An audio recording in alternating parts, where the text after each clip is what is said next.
On January 30th, 1933, Adolf Hitler was named Vice Chancellor of Germany. At that time, I was 5 years old and living in Berlin, Germany, where I had been born with my parents and brother. My parents were Polish-born Jews who had lived in Germany for 20 years. My brother, who was 19 when Hitler came to power, immediately saw the threat the Nazis posed to the Jews and persuaded my parents to leave their men's clothing business, home, and servants behind. Instead, we became refugees and fled to Antwerp, Belgium, where we had some cousins. When we were refused permission to remain in Belgium and were about to be deported to Poland, where my parents hadn't lived in 20 years, we boarded the Red Star Line's SS Westernland II, a ship going to the United States, and we arrived here on May 1st, 1934. During this time, my life was saved on a number of occasions. That left me with the feeling that governed my life from then on. I felt my life had been saved because there was something I was meant to do in the world. I looked for that purpose all my life and found it when I was 37 years old, when I joined the Equal Employment Opportunity Commission, the EEOC, in Washington, D.C., on October 4th, 1965, as the first woman attorney in its Office of the General Counsel. The EEOC was created to administer a brand new law, Title VII of the Civil Rights Act of 1964, which prohibited discrimination by employers, employment agencies, and labor unions based on race, color, religion, sex, and national origin. Later, discrimination based on age and physical and mental disabilities were added to the EEOC's responsibilities. The prohibition against sex discrimination had been proposed as an amendment to the bill during the latter part of the bill's consideration by Democratic Congressman Howard W. Smith of Virginia, a segregationist whose motives for proposing it were unclear.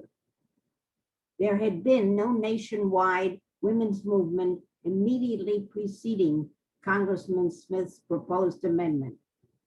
Nonetheless, the bill passed with the prohibition against gender discrimination in it. Most of the EEOC's early employees had no interest in gender discrimination.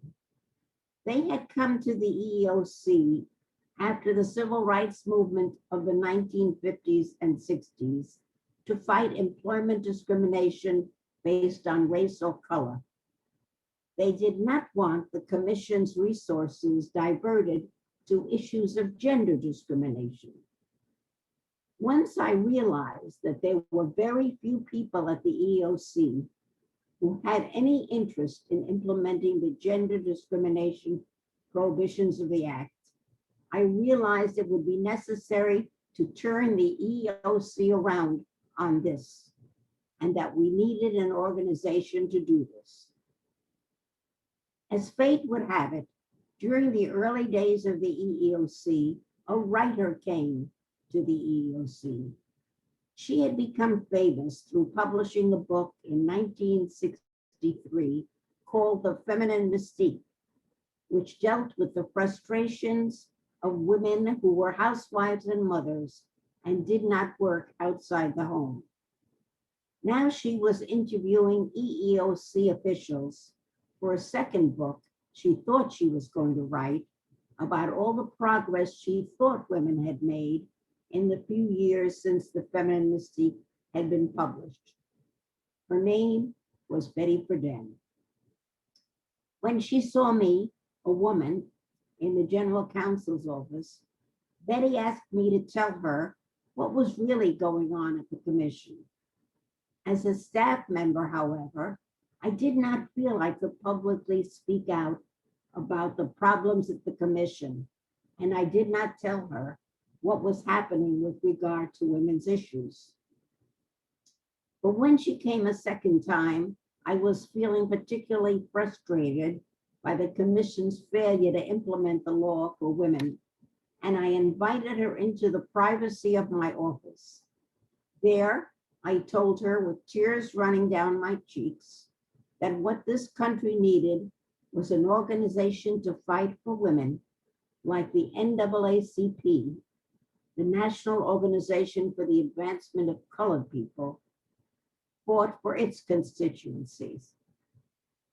Then, at two meetings in Washington, D.C., in June and October of 1966, the National Organization for Women, NOW, was founded by 49 men and women, of whom I was privileged to be one. It was founded to bring women into the mainstream of American life. Betty Friedan was its first president. In 1986, Catherine East, Mary Eastwood, Kathy Bonk, and I arranged for a meeting in Washington, D.C.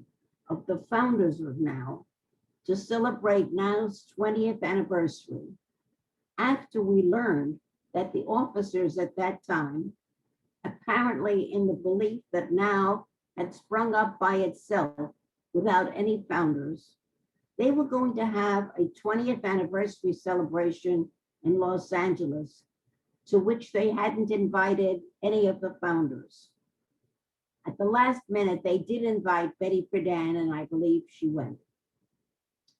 When we concluded that holding such a 20th anniversary meeting at a Washington, D.C. hotel would be financially prohibitive for the attendees, EEOC Commissioner Richard Graham and his wife Nancy kindly invited us to hold the get-together in their Georgetown home in Washington, D.C., and they even cooked meals for us. Among those who came to this meeting were the Lieutenant Governor of Michigan, Martha Griffiths, and two of her aides, even though she was 3 days away from her reelection as Lieutenant Governor of Michigan. Martha Griffiths is one of my heroes. In fact, she told me that if Virginia Democratic Congressman Howard Smith hadn't introduced an amendment to add sex discrimination to the prohibited basis for employment in Title VII, she was prepared to offer such an amendment. Martha Griffiths was not a founder, but she was the one and only supporter, feminists who wanted the EOC to enforce the gender discrimination prohibitions of Title VII had in Congress. Her speeches in the Congress about the EOC were written by my feminist friend, Phineas Indris. Betty Friedan did not come to the 20th anniversary meeting in the Graham's home. She wanted the meeting held at a hotel, I think because she'd get more publicity there. At our 20th anniversary celebration, which we recorded, and the Schlesinger Library on the History of Women in America has the tapes of that meeting, and they're available to people who request them.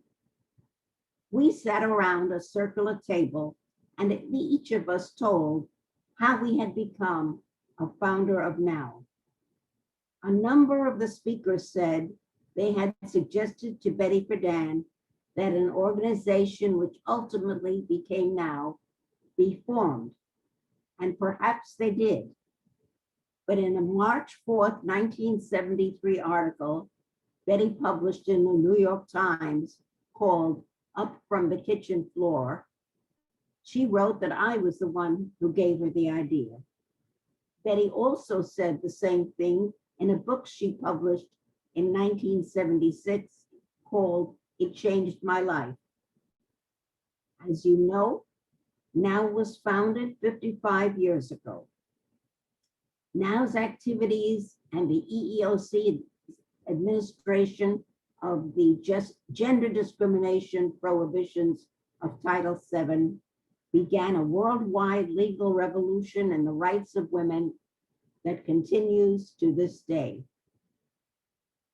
I often like to end my talks with the words of an elderly African-American slave preacher quoted by Dr. Martin Luther King Jr. when he referred to changes in race relations. And what he said was the following: Lord, we ain't what we want to be.